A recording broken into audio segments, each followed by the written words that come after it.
ici, il y a un Dieu qui a une histoire. Il y a un Dieu qui a un témoignage. Il y a un Dieu qui a un parcours.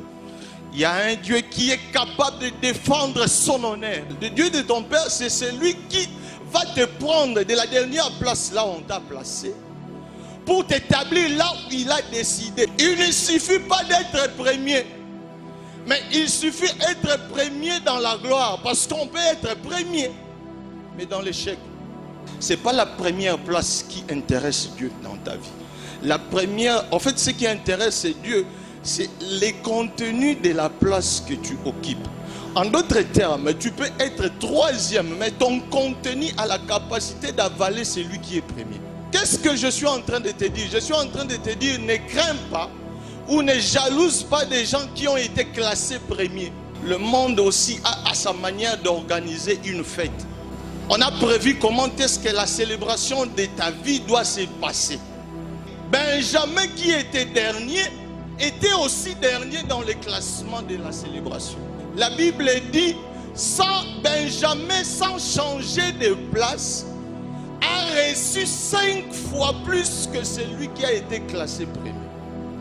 Qu'est-ce que j'ai dit? Le Dieu de ton père est capable, lorsqu'on te classe à la dernière place, il peut changer de système sans pourtant te changer de position pour te rendre glorieux. En fait, en matière de bénédiction, lorsque Dieu décide de t'élever, il n'a pas besoin de commencer par l'aîné de la famille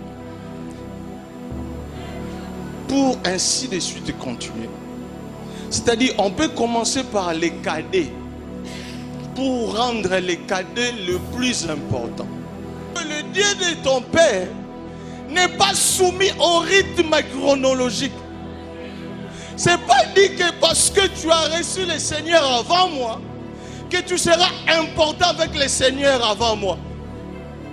Tu peux venir à l'église avant moi, mais moi je peux évoluer plus que toi. Je suis en train de décourager tout celui qui est en train de se tomber la torse. Nous sommes anciens. Vous êtes anciens selon les MKL. C'est le MKL qui vous a rendu anciens. Mais dans les dispositions de Dieu, il y a de plus petits qui sont là-bas, qui sont plus grands que vous. Et j'aimerais t'encourager. Ne crains pas la position de placement. Le Dieu de ton père est celui qui est capable de te faire accéder dans une saison où tu verras très bien les choses.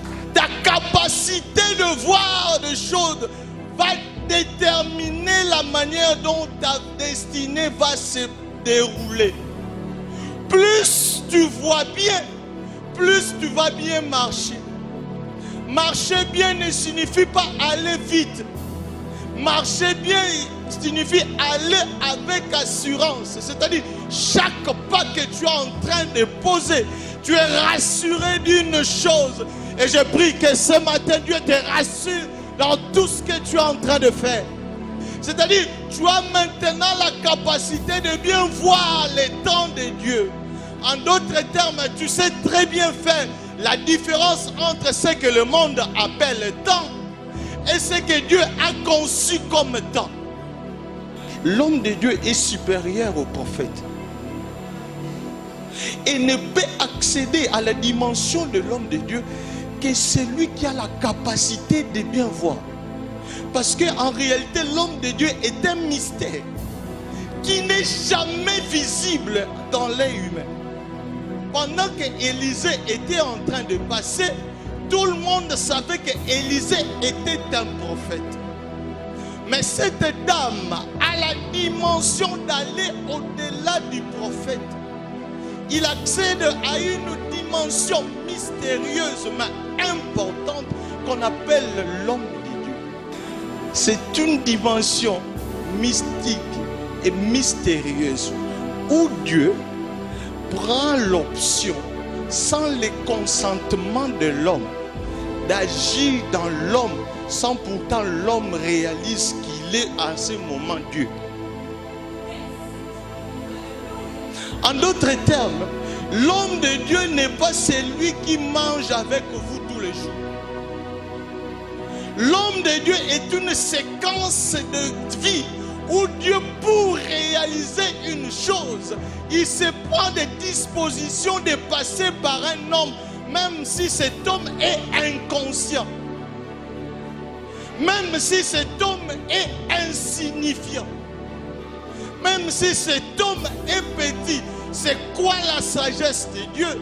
La sagesse de Dieu te pousse à donner de la valeur à tout homme, parce que tout homme a la potentialité de devenir homme de Dieu. Et lorsque vous lisez toute l'histoire de la Bible, dans cette séquence, la dimension prophétique d'Élisée n'a pas fonctionné avec cette femme. Lisez très bien, je vous épargne de tout. Mais Élisée, en tant que prophète, n'a rien fait. Tout le mécanisme prophétique n'était pas bénéfique pour cette femme. Pourquoi? Parce qu'en réalité, elle avait la capacité de lire en ce monsieur, non pas la dimension du prophète, mais la dimension de l'homme de Dieu. Parce que si vous voulez comprendre le problème réel de son fils, de cette dame, c'est lorsque Élisée, l'homme de Dieu, déclare: oh, yes,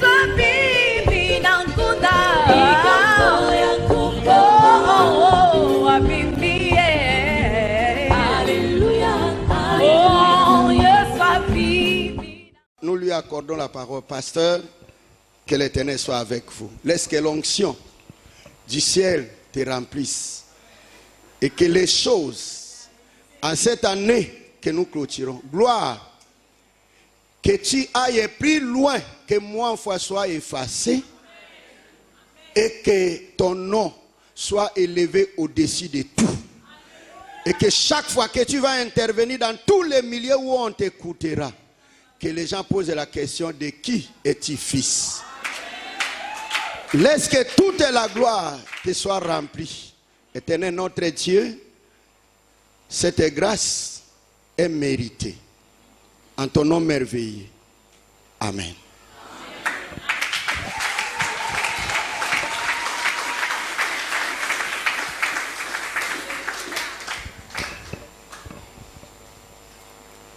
Amen. Amen. Bon, comprenez mon émotion. Donnez-moi quelques minutes de me ressaisir en lisant les textes bibliques, si nous pouvons nous lever aussi. Des textes de base pour ce matin. Genèse chapitre 31, verset 42. 2 Rois chapitre 4, versets 9 à 17. Genèse 31, 42. Si je n'eusse pas eu pour moi les dieux de mon père, les dieux d'Abraham, c'est lui que craint Isaac, tu m'aurais maintenant renvoyé à vide. Dieu a vu ma souffrance et le travail de mes mains, et hier il a prononcé son jugement. 2 Rois 4, 9 à 17. Elle dit à son mari, voici, je sais que cet homme qui passe toujours chez nous est un saint homme des dieux. Faisons une petite chambre haute avec des murs et mettons-y pour lui un lit, une table, un siège et un chandelier afin qu'il s'y retire quand il viendra chez nous. Élisée, étant revenu à Sunem, s'y retira dans la chambre haute et y coucha. Il dit à Géasi, son serviteur, appelle cette Sunamite. Géasi l'appela et elle se présenta devant lui. Et Élisée dit à Géasi, dis-lui, voici, tu nous as montré tout cet empressement, que peut-on faire pour toi? faut-il parler pour toi au roi ou au chef de l'armée? Elle répondit, j'habite au milieu de mon peuple. Et il dit, que faire pour elle? Géasi répondit, mais elle n'a point de fils, et son mari est vieux. Et il dit, appelle-la. Géasi l'appela, et elle se présenta à la porte. Élisée lui dit, à cette même époque, l'année prochaine, tu embrasseras un fils. Et elle dit, non. Mon Seigneur, homme de Dieu, ne trompe pas ta servante. Cette femme devint enceinte et elle enfanta un fils à la même époque, l'année suivante, comme Élisée lui avait dit. Amen. Amen. Nous pouvons reprendre nos places en acclamant très fort pour le roi des rois.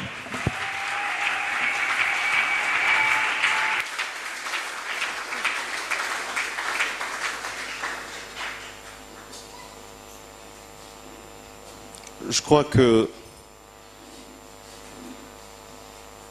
l'opportunité nous est donnée d'écouter encore ce matin la parole du Seigneur. Grand merci au révérend qui a accepté de m'associer dans ce grand travail.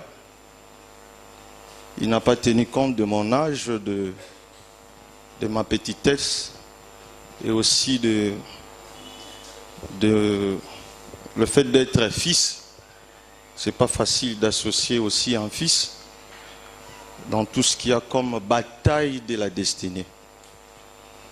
Et merci aussi au consistoire pour avoir accepté cette proposition. Je crois que c'est le dernier dimanche, comme l'a dit le pasteur, un dimanche de responsabilité. En principe, c'est lui qui devrait clôturer, parce que c'est lui l'ange de l'église, c'est lui le Père. Mais il me donne cette grâce, je ne sais pas qu'est-ce qui est arrivé, mais je sais que le Seigneur a prévu quelque chose qui va se passer exactement et certainement ce matin. Et je nous prie ce matin d'être vraiment très disposés en termes de concentration et en termes de conscience sur tout ça. Parce qu'il nous faut beaucoup de conscience pour essayer de pénétrer la profondeur de la parole de Dieu. Nous sommes dans ces grands thèmes qui nous a conduits durant toute la période du marathon ou tout le mois. Et petit à petit, nous acheminons vers la fin. Si je n'avais pas pour moi les dieux de mon père. C'est Jacob qui est en train de déclarer cela. Face à tout ce qu'il a connu comme difficulté ou comme opposition, ou à un certain moment comme haine aussi, face à la haine de ses beaux-frères. Et il est en train de déclarer à son beau-père Laban, il dit, si je n'avais pas pour moi les dieux de mon père, tu m'aurais renvoyé le main vide. Tu m'aurais renvoyé le main vide. Avant d'aller très loin, je voudrais assurer quelqu'un ce matin et confirmer que tu ne rentreras jamais le main vide. Je suis en train de déclarer que tu ne rentreras jamais le main vide. Je pèse encore mes phrases et je dis très bien, tu ne rentreras jamais le main vide. Est-ce qu'il y a quelqu'un qui réalise que ce matin, ces mains ne rentreront jamais vides? Parce que ici, il y a un Dieu qui a une histoire. Il y a un Dieu qui a un témoignage. Il y a un Dieu qui a un parcours. Il y a un Dieu qui est capable de défendre son honneur. Et il le fera ce matin. Je te rassure, crois-moi qu'il le fera ce matin. Et c'est dans ce contexte que ce monsieur est en train de déclarer ce genre de situation.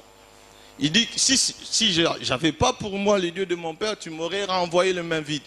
Mais il a vu quand même, et voilà pourquoi il a déclaré, il a décidé que maintenant arrive ma saison. C'est l'élan avec lequel je vais démarrer ce dimanche. Maintenant arrive ma saison. Mais je suis dans une orientation qui va tourner autour d'une nouvelle façon, une nouvelle saison, qui a trait à la bataille de la destinée. Parce qu'en réalité, la destinée est cette sommation des événements qui ont toujours été conçus dans le passé, mais qui ont pour objectif de orner ou d'embellir, de faire briller l'avenir. Est-ce que quelqu'un m'a compris? En d'autres termes, j'ai dit quoi? J'ai dit que tout ce qui sera de bon pour l'avenir n'est pas prévu pour le présent, mais a été préparé déjà dans le passé. C'est quoi la destinée? C'est un peu ce cheminement-là, ce mouvement qui permet d'aller récupérer tout ce qui a été complet dans le passé pour te l'apporter dans un futur qui te rendra glorieux. Et je déclare que la destinée de quelqu'un ce matin sera glorieuse. Peu importe ce que tu es en train de traverser dans le présent, ce n'est pas le présent qui intéresse Dieu. C'est ton monde, c'est le système qui te retient dans le présent. Dieu s'est occupé du passé et s'assure de l'avenir. Il ne se préoccupe moins de ton présent. C'est le système du monde qui te retient dans le présent. Et ce matin, je viens t'arracher dans ton présent. Que tu le veuilles ou non, je te conduirai dans ton avenir. Si tu es d'accord avec moi, tu comprendras que ce sera possible. Permettez-moi de faire un petit rappel. Parce que le premier dimanche, dans l'introduction, il a été dit beaucoup de choses. Mais l'essentiel, lorsque l'orateur qui était le pasteur était en train de présenter les caractéristiques du Dieu, lorsqu'on parle du Dieu de mon Père, j'ai retenu un élément essentiel sur lequel je vais m'appuyer ce matin et pour ajouter un autre qui va nous conduire jusqu'en 2021.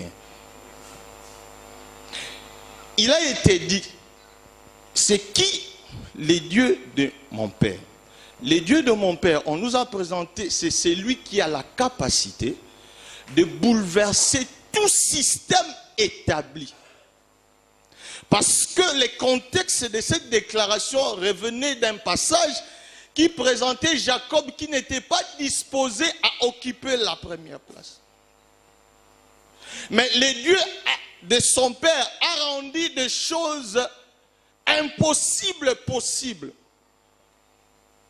C'est-à-dire, le Dieu de mon Père, c'est celui qui a la capacité de bouleverser tout ce qui a été établi. C'est-à-dire, le monde dans son fonctionnement établit aussi la régularité des choses. Programme comment est-ce que les situations doivent évoluer. La nature aussi, dans son fonctionnement, établit aussi ce qu'on appelle étape de la vie. Mais le Dieu de mon Père est celui qui est capable de renverser. C'est-à-dire, il n'y a pas d'étape de la vie si lui décide d'argumenter ta vie. Il n'y a pas d'étape de la vie. C'est quoi argumenter ta vie? Je fais allusion lorsqu'il prend les devants de défier tout celui qui a décidé de te rendre nul. C'est ça, argumenter ta vie. C'est-à-dire quoi? Il dispose de tout son arsenal de gloire pour t'apporter et te rendre glorieux devant les gens qui ont voulu ou qui ont souhaité te rendre nul. Raison pour laquelle David dit, tu dresses une table devant mes adversaires. C'est-à-dire, ils sont là présents, en train de voir comment est-ce que je suis en train de manger dans la gloire, pendant que eux ont disposé l'échec ou la nullité de mon action. Et c'est ce que le Dieu de ton Père est capable de faire. C'est quoi aussi le Dieu de ton Père? Le Dieu de ton Père, c'est celui qui va te prendre de la dernière place là où on t'a placé, pour t'établir là où il a décidé. En fait, il ne peut pas décider simplement de te rendre, de t'établir dans la première place.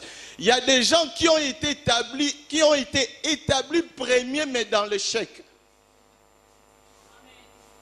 Il ne suffit pas d'être premier, Mais il suffit d'être premier dans la gloire, parce qu'on peut être premier, mais dans l'échec. J'aime toujours le dire, le premier, bah, l'échec à 8 ou à 8.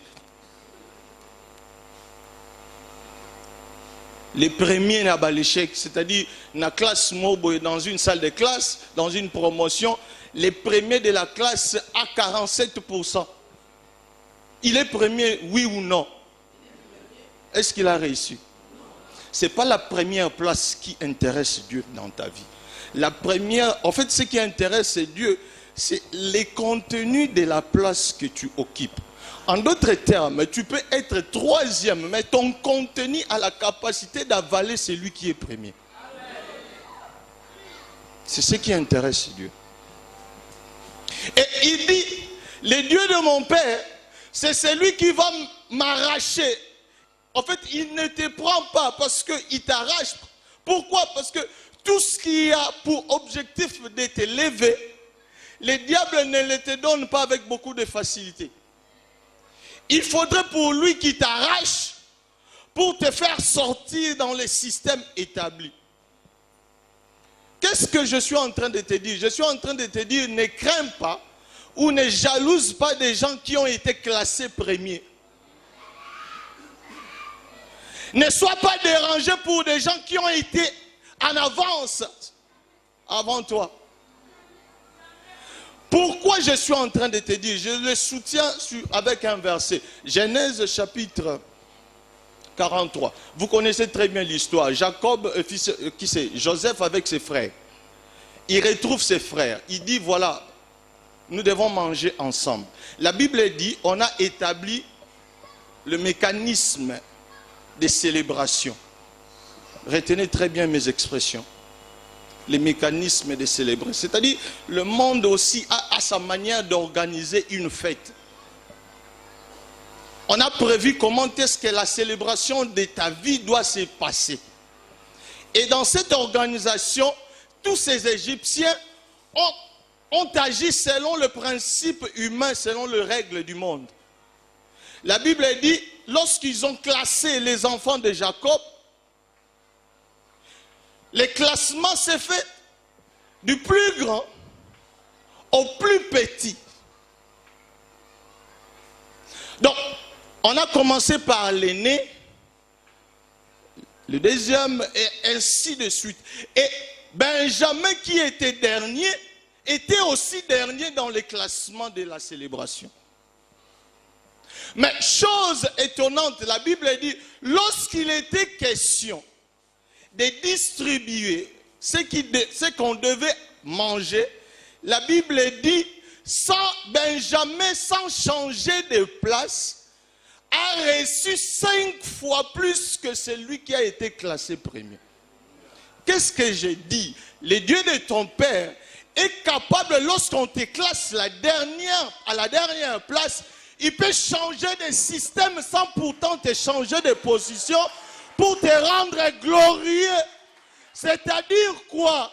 Il peut te laisser à Tchangu, en Djili, là où il n'a rien, sans pourtant te rendre, sans pourtant te déplacer vers des communes importantes. De là où tu es, à la dernière place, il te donne 5 fois plus, c'est-à-dire tu es plus glorieux. Et j'ai dit ce matin, ne te préoccupe pas parce que le Dieu de ton Père, de là où tu es, il te donnera 5 fois plus.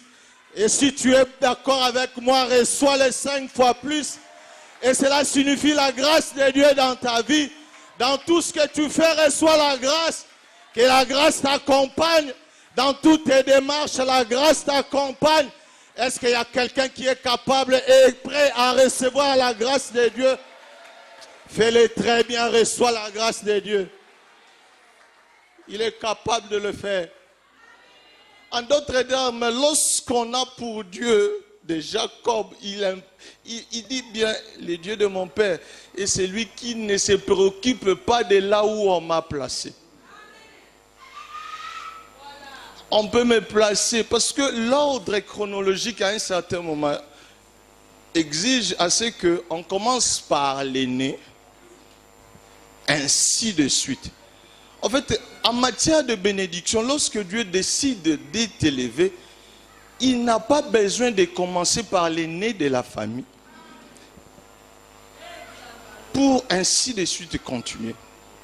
C'est-à-dire, on peut commencer par les cadets pour rendre les cadets le plus important. Qu'est-ce qui se passe dans ma famille? Nous sommes nés au nombre de 5. Moi, je suis l'aîné. Mais dans toute l'histoire de mon parcours, malgré le bon français ou les degrés de raisonnement que vous pouvez constater, je n'ai jamais distingué dans l'université. Mais celle qui est la cadette de ma famille, Priscille, en fait, tout son parcours à l'université est une distinction. Qu'est-ce que je suis en train de t'amener? Je viens t'amener toute... En fait, je viens détruire tout raisonnement qui te dit qu'on doit commencer par le plus grand, selon le monde, pour finir avec le plus faible selon le monde.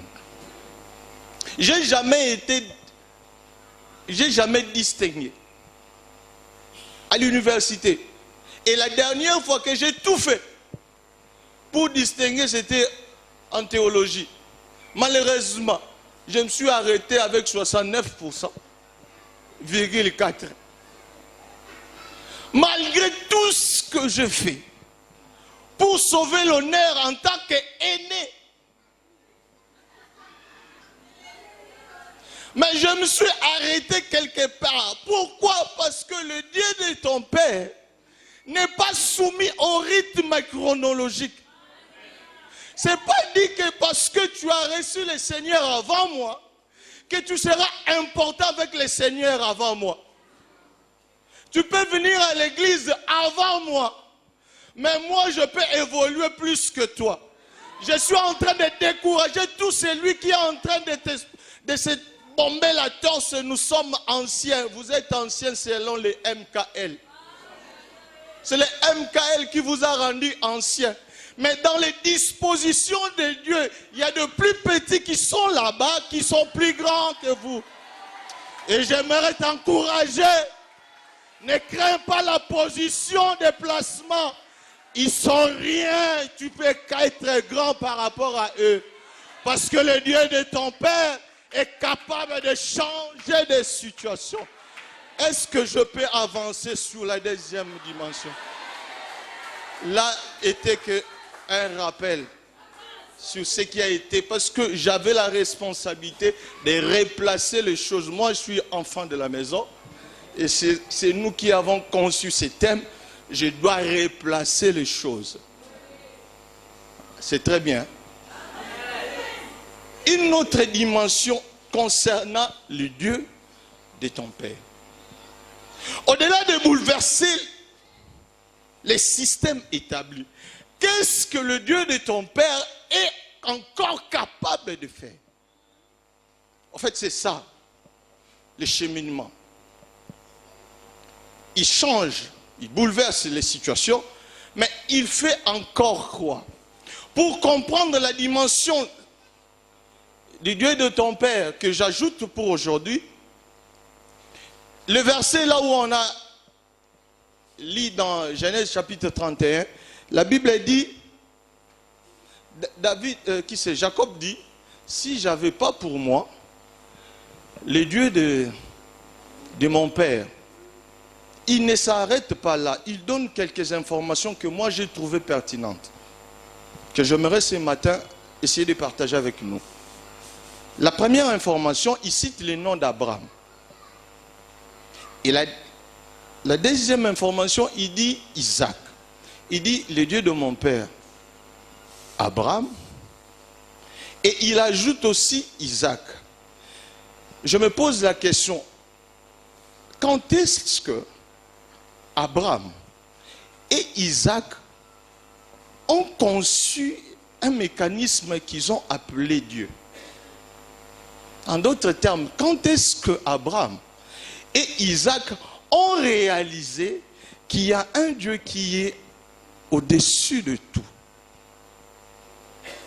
Pourquoi, avant d'aller dans cette direction, j'aimerais encore préciser un élément important.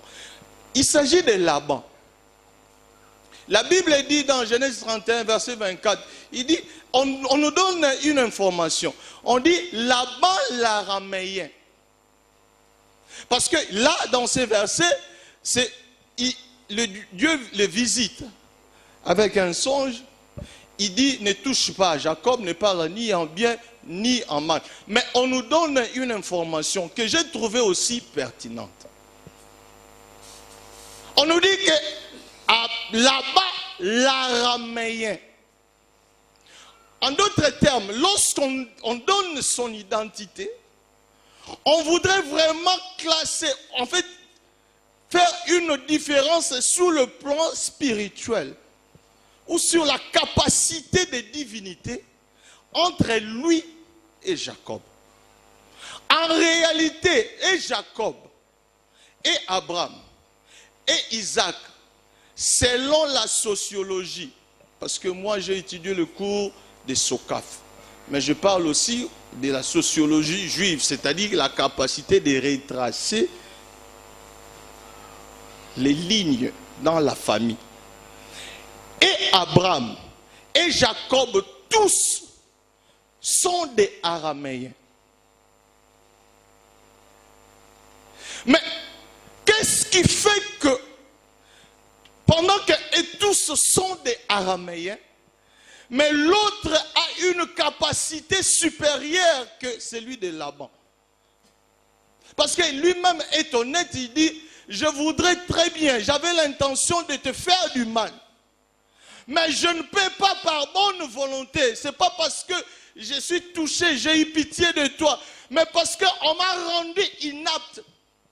Je déclare ce matin, Dieu est capable de rendre inapte tout celui qui veut détruire à ta vie. Tout celui qui veut détruire ton boulot. Tout celui qui est capable de détruire tes projets. Dieu est capable de les rendre inaptes. Il dit, il m'a empêché, c'est-à-dire, malgré tout ce que je peux faire, mais je ne peux rien parce qu'il y a une force qui est au-dessus de tout ce que je prétendrais avoir. J'aimerais te confirmer ce matin que ton Dieu t'a oint d'un esprit supérieur. Tu n'es pas supérieur parce que tu mets des beaux habits. Tu n'es pas supérieur parce que tu roules avec une belle voiture. Mais tu es supérieur parce qu'il y a un pouvoir qui te rend supérieur malgré que tu n'as encore rien. J'aimerais te rassurer, ton pouvoir là te rend supérieur, peu importe là où tu te rendras. Là où vos pieds fouleront, je vous le donne en possession, non pas parce que tu es beau, parce que tu es charmant, mais je te le donne en possession parce qu'il y a un pouvoir qui te rend puissant. C'est-à-dire, et Abraham, et Jacob, tous sont des Araméens. Mais, à la seule différence, est que dans Genèse 12, on nous présente Abraham comme celui qui prend l'option de quitter. Parce que Genèse 12, verset 1 dit, l'Éternel apparut à Abraham, il dit, va-t'en de ton pays, de ta patrie et de ta famille.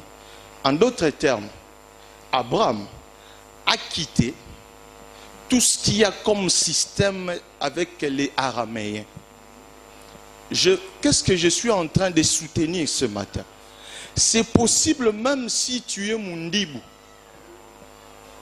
Lorsque Dieu accorde une dimension spécifique en toi, c'est possible tout en ayant les traits physiologiques des Mandibou, l'accent dans la tonalité des Balouba, mais de ne pas ressembler à tous ces systèmes parce que tu as quitté non seulement ta patrie, tu as quitté ton pays, mais tu as quitté aussi ta famille.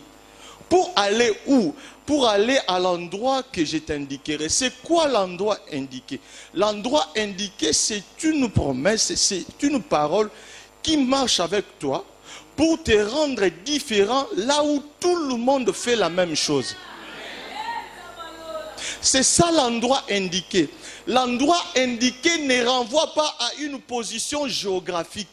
L'endroit indiqué renvoie à une capacité de production. C'est-à-dire, peu importe là où tu es, lorsque tu as la dimension de l'endroit indiqué, tu es capable de transformer la situation.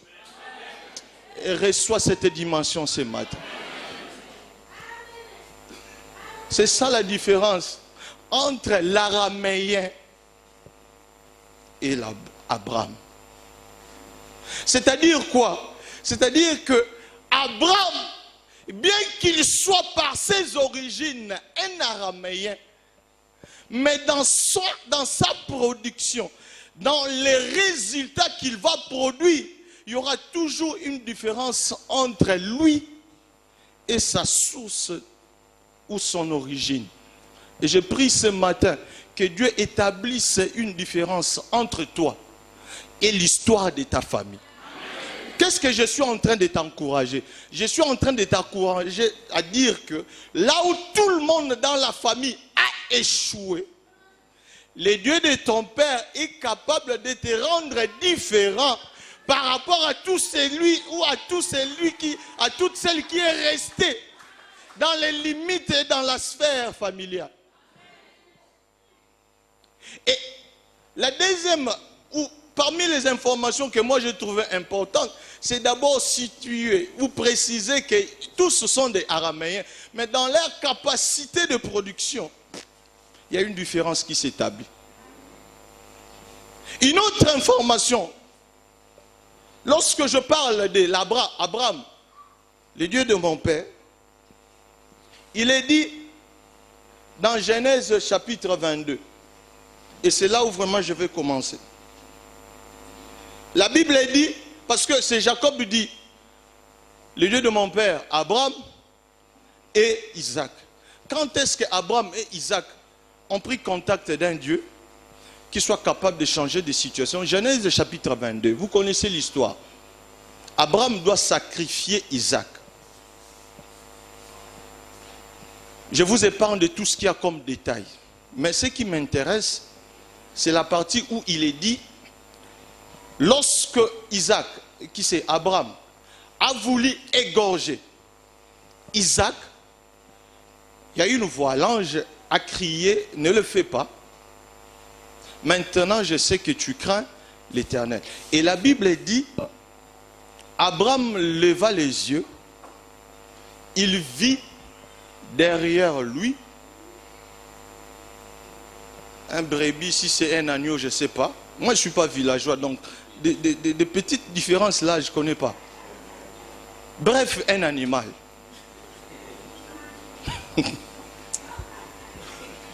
Il vit un animal.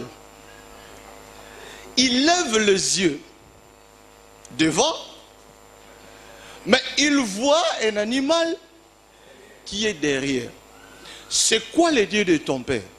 Le Dieu de ton père est celui qui est capable de te faire accéder dans une saison où tu verras très bien les choses. Et ce matin, j'ai reçu pour vocation et mission d'ouvrir tes yeux à très bien voir des choses.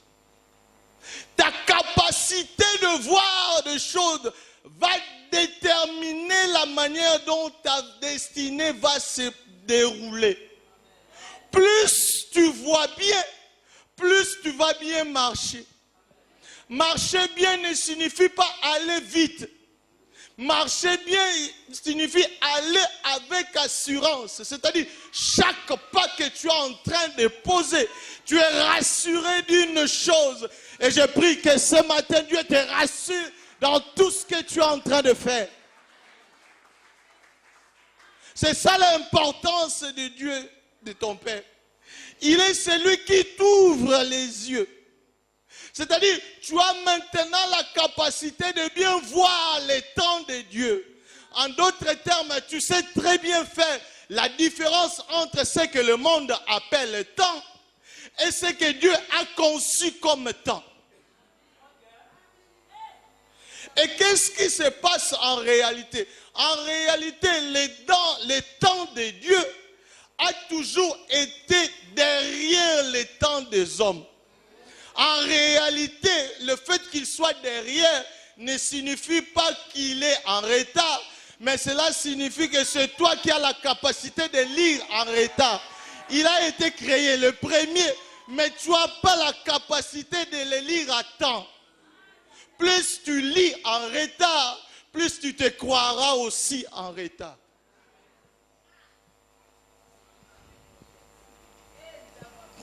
En fait, je suis en train de partager avec vous une expérience réelle que beaucoup savent aussi.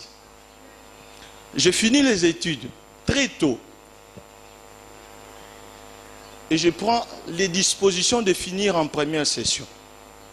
Maman Julie Makassi est là. Parce que c'est elle aussi qui m'a encadré en tant que stagiaire ensemble. Elle a pris soin d'aménager tout ce qu'il y avait comme réalité. Et toutes les assurances étaient de leur côté que moi je serais engagé à 100. J'ai commis une erreur, celle de venir dans une activité qu'on appelle marathon évangélique. J'ai dit, Seigneur, voilà, tu dois me dire ce qui doit se passer dans ma vie. Je demande à Dieu de me dire ce qui se passe dans ma vie, mais j'ai déjà programmé tout ce que je veux comment ça se passe dans ma vie. J'avais déjà tout mon calendrier. Comment est-ce que je devrais me marier? Quand est-ce que j'aurai le premier enfant? Et j'ai même pris le soin d'avoir le nom du premier enfant. La folie de l'homme, elle se manifeste généralement lorsqu'il ne sait pas lire les temps.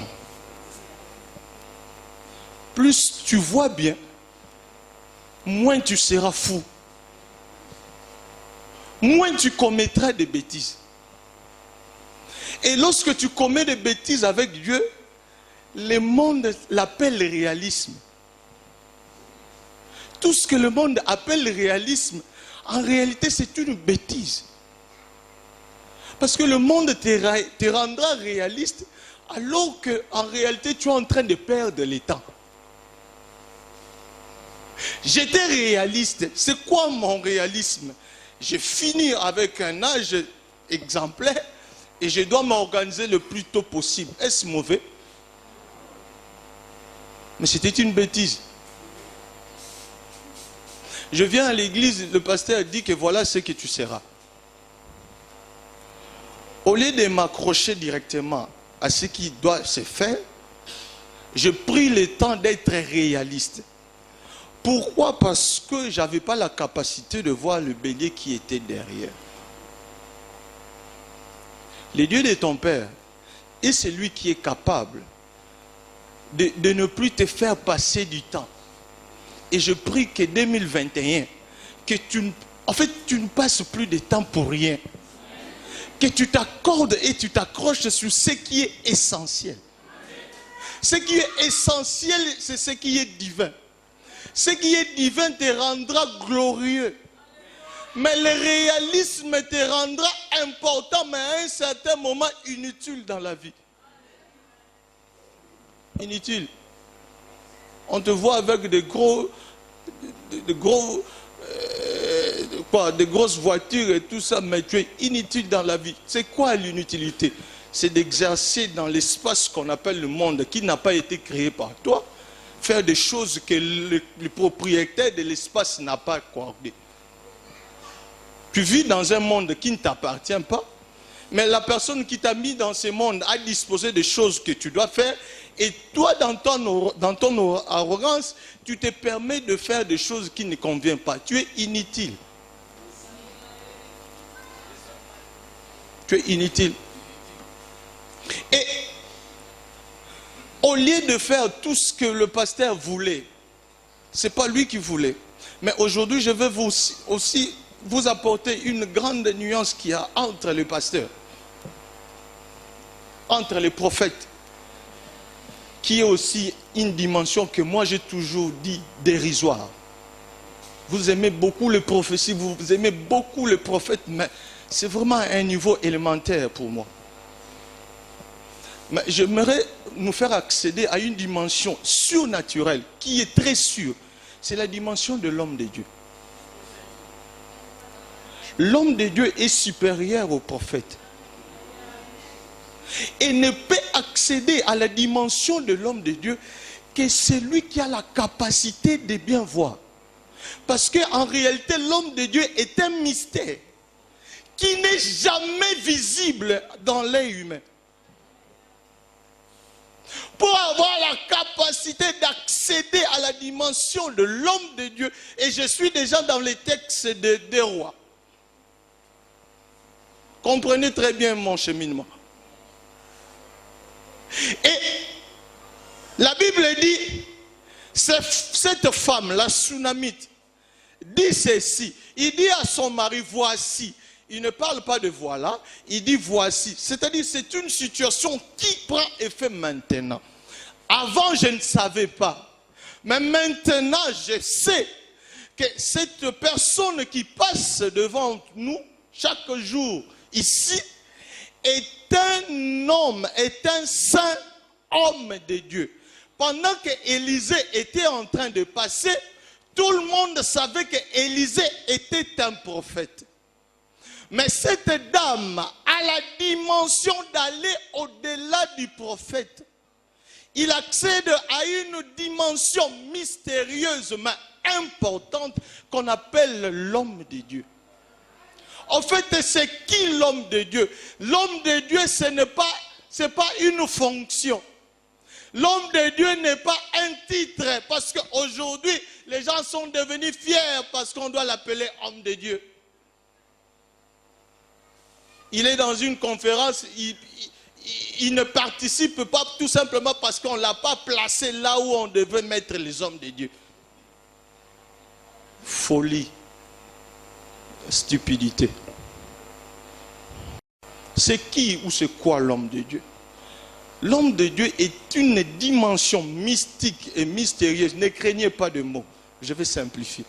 Parce que lorsqu'on parle du mystique, vous avez l'impression que c'est quoi encore? C'est une dimension mystique et mystérieuse où Dieu prend l'option, sans le consentement de l'homme, d'agir dans l'homme, sans pourtant l'homme réalise qu'il est à ce moment Dieu. En d'autres termes, l'homme de Dieu n'est pas celui qui mange avec vous tous les jours. L'homme de Dieu est une séquence de vie où Dieu, pour réaliser une chose, il se prend des dispositions de passer par un homme, même si cet homme est inconscient. Même si cet homme est insignifiant. Même si cet homme est petit. C'est quoi la sagesse de Dieu? La sagesse de Dieu te pousse à donner de la valeur à tout homme. Parce que tout homme a la potentialité de devenir homme de Dieu. Et cette maman a cette capacité de lire des choses, de comprendre, d'accéder dans son temps. Il dit à son mari, il dit, je sais. Et le verbe qu'on utilise par savoir, ça ne renvoie pas à une connaissance intellectuelle, à une expérience qu'on a apprise à l'école. C'est une dimension surnaturelle. Il dit, je sais que cet homme n'est pas un prophète pour moi. Mais pour moi, c'est un homme de Dieu. C'est quoi l'étape d'un homme de Dieu? L'étape d'un homme de Dieu, ça a toujours été l'étape de l'accomplissement. Lorsqu'il vous parle de prophète, c'est celui qui est en train d'amener un message. Le prophète, en réalité, c'est un garçon de course. Mais l'homme de Dieu, c'est le faiseur de messages. Est-ce que vous me comprenez? Il n'a pas besoin d'envoyer quelqu'un pour dire des choses. Mais lui-même, prend la responsabilité de concevoir son message, sa parole, et de l'exécuter seul, sans pourtant passer par un prophète. Parce qu'à un certain moment, les prophètes sont capricieux, sont devenus cupides, sont orgueilleux. C'est-à-dire quoi? Un prophète peut te faire perdre du temps parce qu'il est fatigué, il ne veut pas te recevoir. Et Dieu décide d'agir autrement. Lui-même prend la responsabilité de descendre. Et cette femme dit que je sais que ce monsieur, pour moi, est un homme de Dieu. Et il ajoute un adjectif important. Il dit un saint homme de Dieu. C'est-à-dire quoi? Même dans sa dimension de l'homme de Dieu, j'ajoute saint, c'est-à-dire c'est de manière particulière qu'il va agir en moi. Ce qu'il va produire en moi, ça n'a rien de pareil à ce que tout le monde a connu. C'est ce qui rend cet homme saint. C'est-à-dire être saint, c'est être à part, être différent, agir différemment. Et je prie ce matin, si tu peux te réaliser que je prie, même dans mon inconscience, que Dieu fasse de moi un homme de Dieu ce matin. Je ne sais pas. Est-ce que c'est le transfert de l'onction de la prière? Je ne sais pas. Mais je sens que je suis différent ce matin. Je suis différent. Et il dit, je sais que ce monsieur est un homme de Dieu. Et lorsque vous lisez toute l'histoire de la Bible, dans cette séquence, la dimension prophétique d'Élisée n'a pas fonctionné avec cette femme. Lisez très bien, je vous épargne de tout. Mais Élisée, en tant que prophète, n'a rien fait. Tout le mécanisme prophétique n'était pas bénéfique pour cette femme. Pourquoi? Parce qu'en réalité, elle avait la capacité de lire en ce monsieur, non pas la dimension du prophète, mais la dimension de l'homme de Dieu. Lorsque vous lisez les textes, on dit, à un certain moment, Élisée dit à Géasi, va demander à cette femme. C'est la dimension prophétique, c'est-à-dire envoyer quelqu'un. Va dire, et cette femme aussi apporte la réponse. Un autre, il dit, va dire, va dire. Mais lorsqu'il s'agit de ce qui était important pour cette femme, Élisée n'a pas envoyé Géasi. Il dit, appelle-moi cette dame. Et toi, tu te places à côté. Pourquoi? Parce que ce n'est plus la dimension prophétique. Je suis en train de te prier ce matin, que le Dieu des grâces nous fasse aussi cette grâce, de quitter la dimension prophétique, c'est-à-dire la dimension de prophète, à accéder à la réalité, à la possession de choses. Et je t'assure que 2021, c'est une année de nouvelles saisons pour toi. Il dit très bien, lorsqu'elle veut bénir cette dame, il dit à Élisée, il dit à Géasi, c'est plus ton problème. Parce que la seule fois, la première fois que cette femme parle avec Élisée, c'est lorsque Élisée prend la décision de lui donner la promesse de l'enfant.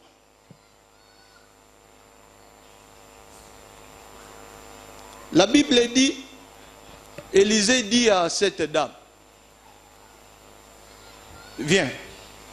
Et qui se Géasi donne une information importante. Il dit, qu'est-ce que nous pouvons faire pour cette dame? Il dit, voilà, elle n'a pas d'enfant dans certaines versions. Dans d'autres versions, dit, elle n'a point d'enfant. Les autres sont très très durs. Ajoute, elle n'a pas certainement d'enfant. Pourquoi? Parce que non seulement qu'il n'a pas d'enfant, mais un autre problème, son mari est vieux. En d'autres termes, toutes les conditions sont réunies pour que l'assurance de l'échec habite la vie de cette dame. J'ai dit ce matin, tout celui qui a tout réuni pour te faire échouer, le Dieu de ton père changera les situations. Tu es tellement sérieux, tu es tellement rationnel, tu as fait le bilan de tout ce qu'on t'a dit. Tu es rassuré que plus rien ne va, plus rien ne sera différent. Parce qu'on dit, certainement, il n'aura plus d'enfants. C'est-à-dire, on a tout tenté. Et une information aussi importante que moi j'ai comprise. La Bible dit qu'elle n'avait pas d'enfant. Ça ne signifie pas qu'elle était stérile. Parce que si vous voulez comprendre le problème réel de son fils, de cette dame, c'est lorsque Élisée, l'homme de Dieu, déclare que à cette même époque, l'année prochaine, tu embrasseras un fils. Il ne dit pas que tu auras un fils. Il dit tu embrasseras un fils. C'était quoi le problème de cette dame? Cette dame produisait des enfants, mais elle n'embrassait pas les enfants. C'est-à-dire quoi? Elle mettait au monde, mais elle n'arrivait pas à garder l'enfant. Elle n'était pas stérile. Elle donnait des enfants, mais nalingala balobaka asimbaka bana te. Soki kaka boti, maman wana ye koloba na ye mes condoléances. Est-ce que vous comprenez? Elle n'était pas stérile. Parce que lorsqu'il s'agit de Sarah, on précise très bien que tu auras un fils parce que tu n'as jamais eu de fils. Elle n'avait pas de problème d'avoir de fils. Elle avait le problème de garder le fils. Ton problème ce n'est pas de... Tu es tellement courageux que tu fais des copes, tu fais tout ce qu'il y a comme capacité de produire, mais tu ne bénéficies pas de tes efforts. Elle produisait, mais elle ne retenait pas d'enfants. Et elle dit à Élisée, elle dit, ne me trompe pas.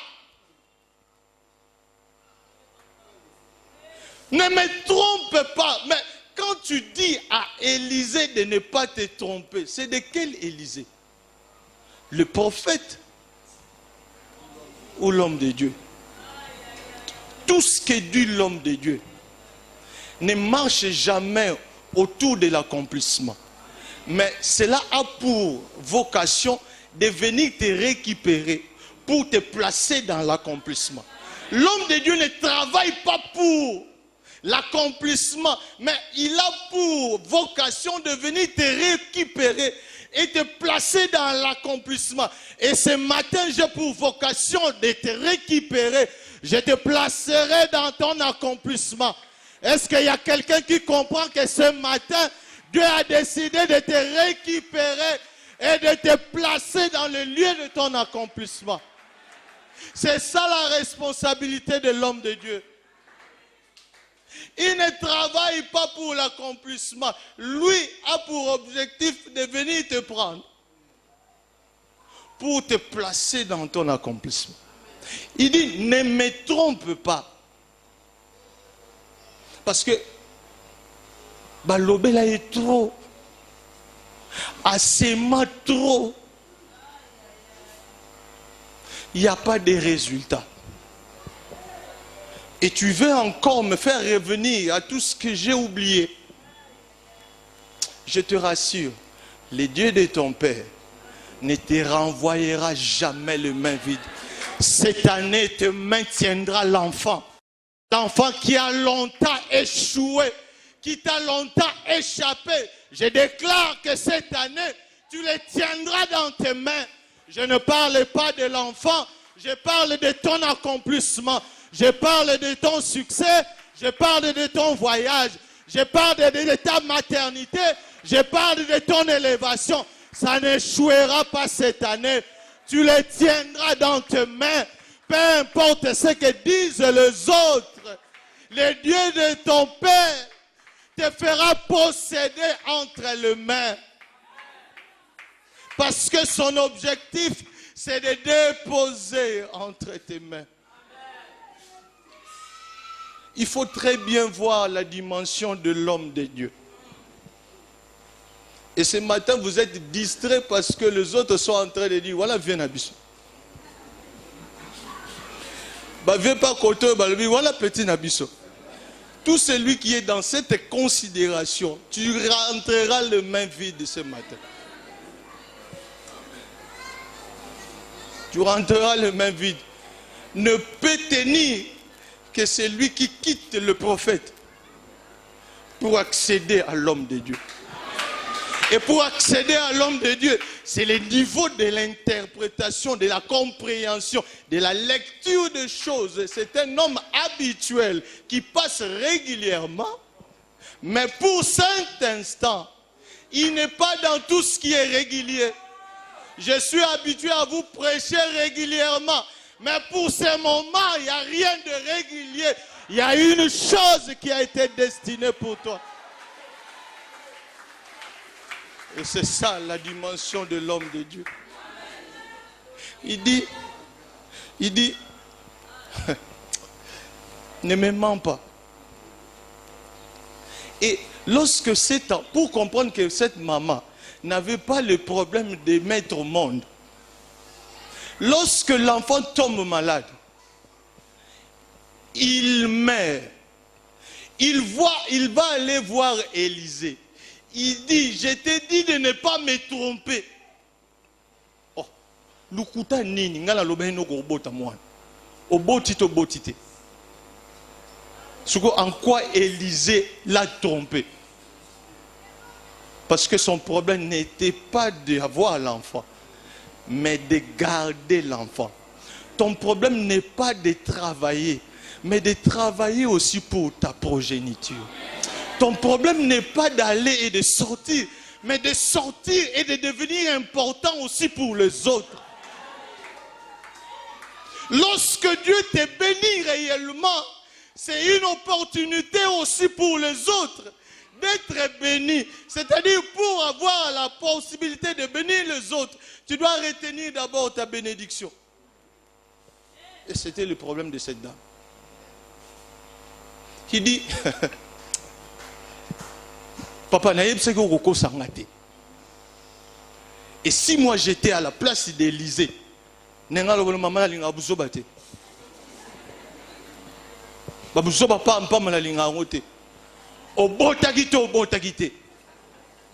a un problème dans les années. Bisala salanayo, oboko limwala no biente. Akoufi.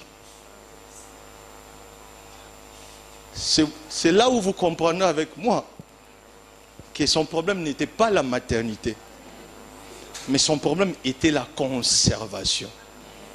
Ton problème ce matin n'est pas la capacité. En fait, Jacob a beaucoup produit, mais pendant 20 ans, il n'a rien gardé. Et le Dieu de son père vient maintenant pour le faire accéder dans une saison où lorsqu'il travaille, il garde et il assure aussi la génération, les progénitures. Est-ce que vous me comprenez? Et le Dieu de ton père te fait accéder dans cette dimension où tu ne travailleras plus pour ne rien gagner. En d'autres termes, tout ce que tu auras à faire, tu auras à bénéficier de ça. Le Dieu de ton père, c'est lui qui te fait accéder à ce qui est d'abord pour toi. Fini les régimes de biens pour les autres. Tu dois maintenant vivre pour toi. C'est-à-dire, tu dois maintenant te réjouir de tout ce que tu es en train de faire. on ne peut plus continuer à t'exploiter. Même si le pays ne s'occupe pas de toi, mais le Dieu de ton père est capable dans un Congo détruit de te rendre glorieux. Dans ce même Congo qui n'a rien, il y a des gens qui ont des choses. Et c'est le Dieu de ton père.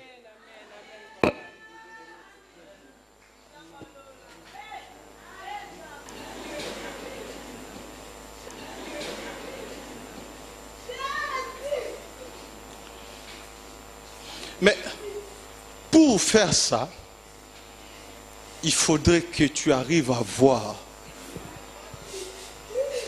Et c'est la dimension la plus sérieuse et qui te fait participer dans la divinité.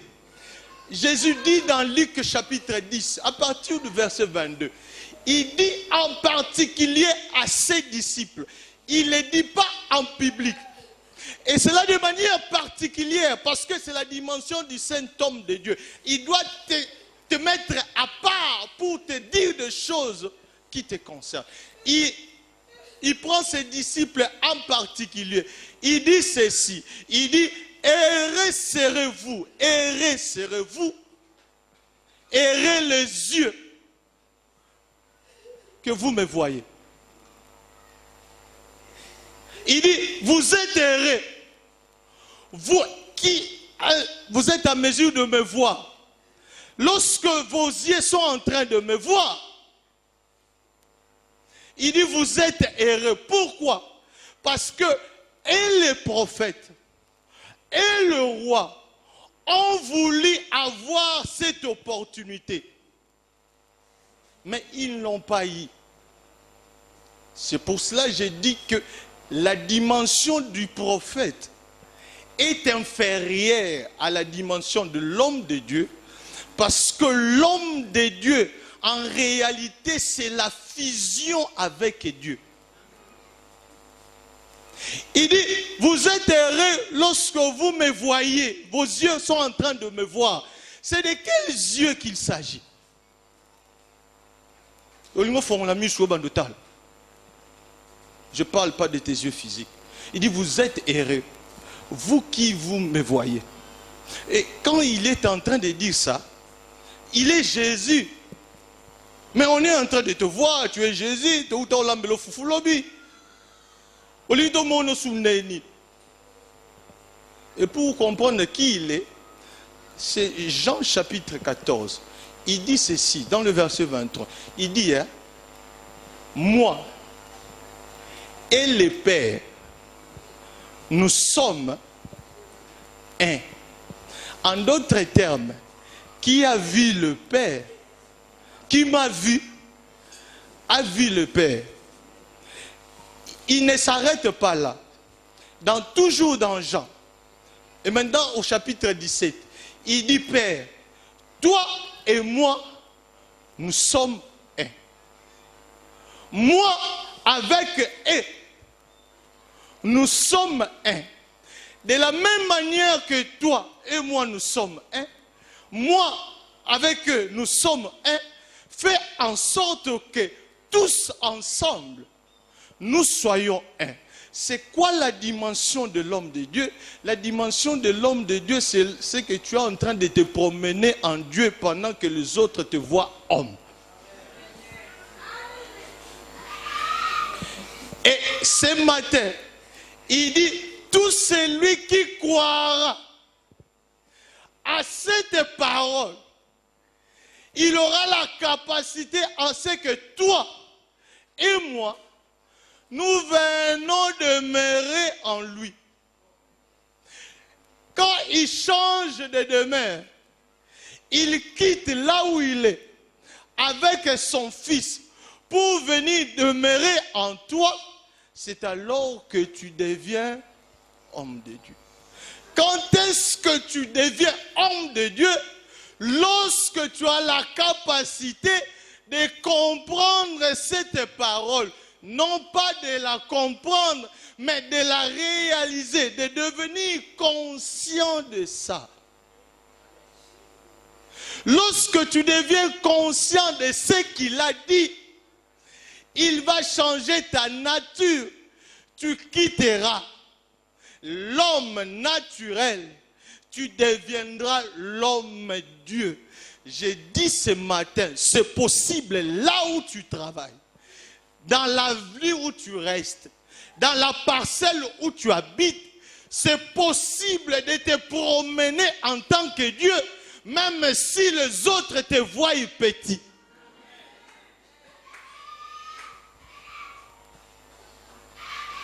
Je suis en train de finir.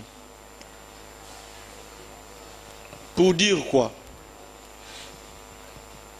L'homme de Dieu lui dit,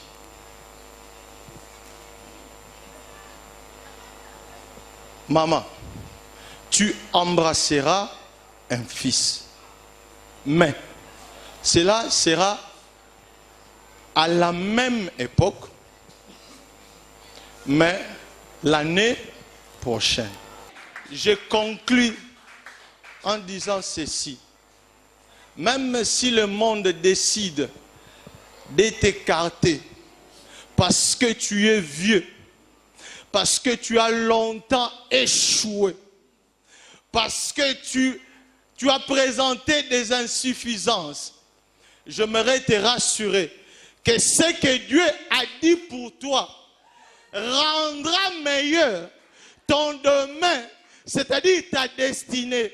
En réalité, ta destinée sera embellie, sera plus glorieuse, parce qu'il y a un Dieu du haut des cieux, là où il est.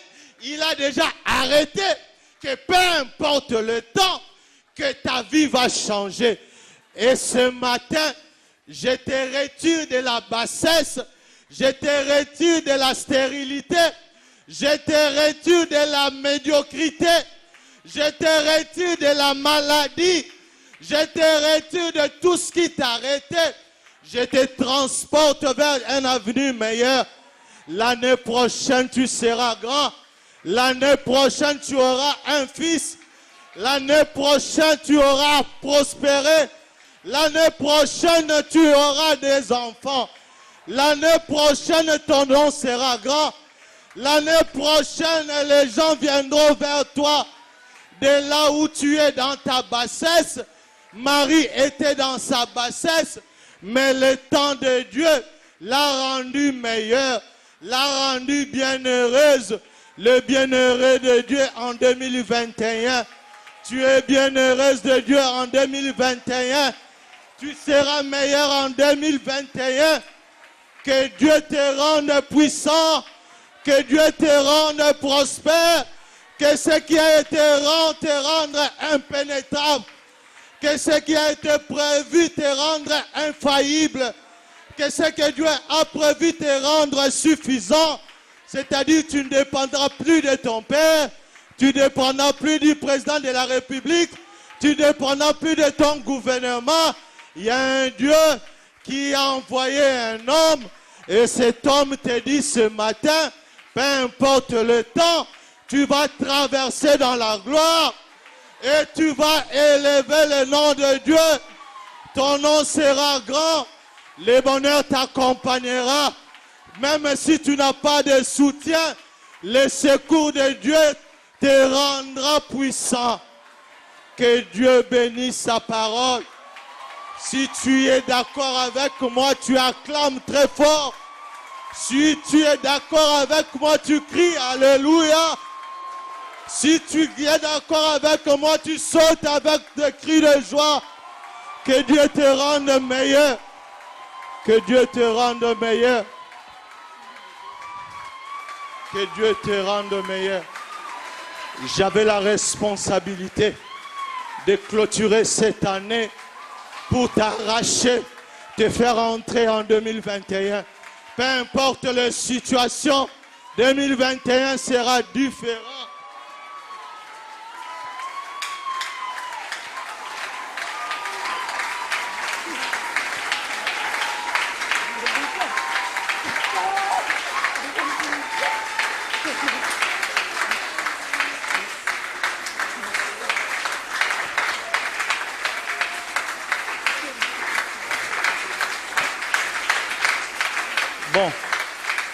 j'ai accompli ma tâche, que l'ange de l'Éternel que Dieu a placé sur cette église viendra confirmer, te protéger, parce que le Dieu de ton Père, c'est aussi une couverture que rien ne pourra arracher ce que tu possèdes dans tes mains. Que l'homme de Dieu, tu as pour responsabilité d'envelopper. L'enfant était émailloté. Et tu vas émailloter ces enfants. Parce qu'il y a de biens précieux qui ont été déposés. Et en 2021, j'ai été établi à côté de ces messieurs, non pas par complaisance.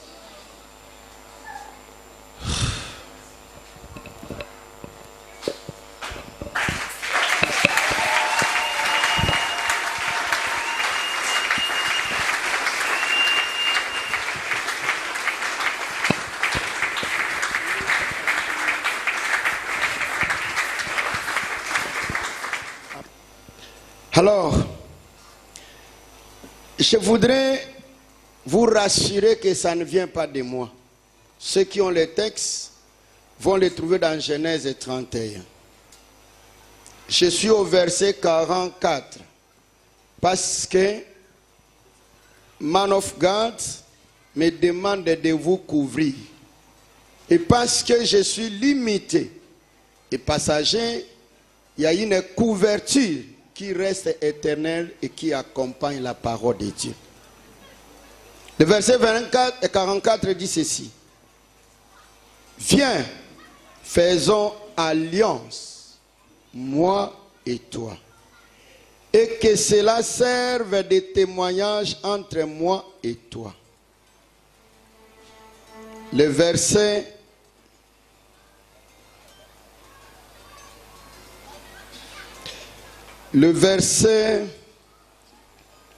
49 dit ceci. Que l'Éternel veille sur toi et l'Éternel veille sur moi quand nous serons l'un à l'autre perdus de vue. Et je déclare que vous soyez en présence des hommes de Dieu, partout où vous serez, à partir de maintenant, que personne n'arrive à poser sa main sur vous. Amen. Et que le Dieu juste et fidèle, qui a confirmé ses paroles, veille tous les jours à l'accomplissement de sa parole dans ta vie. Vous n'aurez plus besoin de la présence d'une seule personne qui a les deux pieds sur cette terre. Mais le Dieu de notre Père veillera à jamais sur toi. 2. Le verset 50 dit ceci. Désormais, tout celui, toute celle qui va maltraiter tes enfants, ta profession, ta vie, qui va te menacer de partout, et dans le reste de ta vie, aura 10 fois la vengeance de l'Éternel.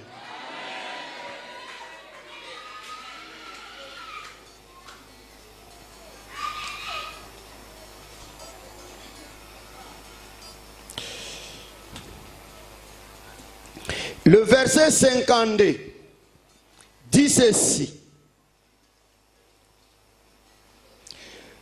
Je n'irai point vers toi, et toi tu ne viendras jamais à ma poursuite. Je déclare, comme celui que le Seigneur a choisi pour veiller sur les âmes dans cette église, tout celui à partir de maintenant qui va te poursuivre sur ton chemin, le feu de Dieu ne le permettra pas 1 centimètre pour s'avancer. Tout celui, par ses mauvaises paroles, par ses mauvais troupeau te doigtera, verra l'Éternel nuit et jour. Que jamais dans ta vie, personne ait le dessus sur toi. Que jamais dans ta vie, personne ne te rende malheureux. Que jamais dans ta vie, personne ne touche au pan de ton vêtement. Que jamais dans ta vie, personne ne dise du mal de toi et que cela s'accomplisse. Que les chemins soient ouverts. Que les montagnes deviennent aplanies. Que les eaux soient les rivières pour ta bénédiction. Que nuit et jour, la bénédiction ne t'échappe pas. Que pendant le temps de chaleur et de froid, rien ne te manque. Que le Dieu Tout-Puissant te protège aujourd'hui et d'éternité en éternité. Au nom de Jésus-Christ de Nazareth. Au nom de Jésus-Christ de Nazareth. Au nom puissant de Jésus-Christ de Nazareth. Au nom puissant de Jésus-Christ de Nazareth. Nous disons Amen. Oh, yes, Habibi Nankunda. Oh, Habibi, Alléluia. Oh, yes, Habibi Nankunda. Tu as raison de chanter, tu as raison d'acclamer, tu as raison de pousser un cri de joie. Oh, yes, Habibi, oh,